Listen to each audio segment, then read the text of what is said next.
يلا. اللهم عليك بروسيا والصين فإنهم لا يعجزونك يا رب العالمين.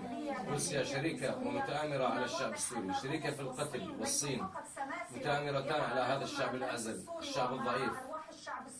نزلت حمص البارحة في الخالدية زهاءها 360 شهيد من أبناء هذا الشعب العظيم، تآمر عليهم الشعب الروسي والشعب الصيني مع القاتل بشار الأسد وعصابته وزمرته الحاقدة على الإسلام وعلى الشعب السوري. قتلونا يا رب العالمين. أيها العرب، يا حكام العالم العربي وحكام الأمة الإسلامية، أين أنتم من هذه الدماء؟ أين أنتم من هذه الدماء التي تسال كل يوم؟ كما قال الشاعر نزار قباني: ما للعروبة تبدو مثل أرملة، أليس في كتب التاريخ أفراح؟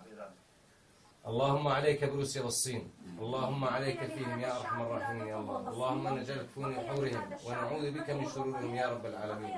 اللهم دمر بشار الأسد وعصابته وزمرته الحاقدة، ودمر الصين وروسيا التي تآمرت علينا وقتلتنا.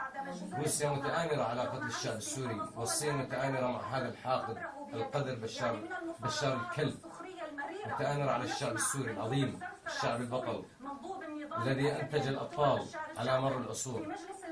اللهم عليك بروسيا والصين يا رب العالمين فإنهم لا يعجزونك. اللهم عليك فيهم يا رب العالمين، دمرهم يا الله ولا تذر منهم أحدا.